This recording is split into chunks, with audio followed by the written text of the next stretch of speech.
বাইরে প্রচুর পরিমাণে বৃষ্টি, ঘরের মধ্যে প্রচুর পরিমাণে আলোর অভাব। কি করবো বলেন তো? তবে কারেন্ট আছে অবশ্য, কিন্তু যখনই একটা ভালো ভিডিও করার নাম লই তখনই কারেন্টটা ঠাডা পড়ে। কি আর করার।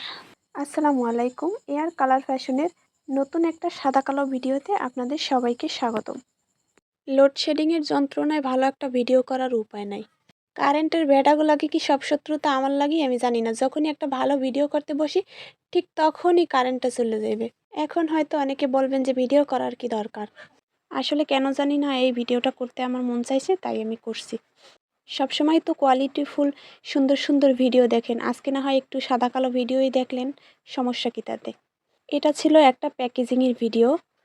এখানে ছিল 3টে পাঞ্জাবি, মেটেরিয়াল ছিল খাদি কটন, আর একটি শাড়ি ছিল মেটেরিয়াল ছিল সেমি মুসলিন।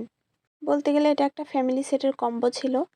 এই ভিডিওটা 15 দিন প্লাস আগের ভিডিও। ভাবতে পারছেন আমি কোন লেভেলের অলস, যে কিনা এত দিনের একটা ভিডিও এখন পর্যন্ত আপলোডই দিতে পারি নাই। অথচ এই পার্সেল চলে গেছে প্রায় 15 দিন হয়ে গেছে। পর্যাপ্ত লাইটিংয়ের না থাকার কারণে কিন্তু এর আসল সৌন্দর্য আমি ফুটিয়ে তুলতে পারিনি। এটা আসলে অনেক সুন্দর ছিল। সাথে আমি এক জোড়া চুড়ি, হ্যান্ডমেড চুড়ি, মানে শাড়ির সাথে ম্যাচিং করে একজোড়া চুড়িও আমি এই পার্সেলের সাথে দিয়ে দিয়েছি। যাই হোক, আজকের ভিডিও এখানেই শেষ করছি। ভালো না লাগলেও সান্ত্বনা হিসেবে একটা লাইক দিয়ে যাই।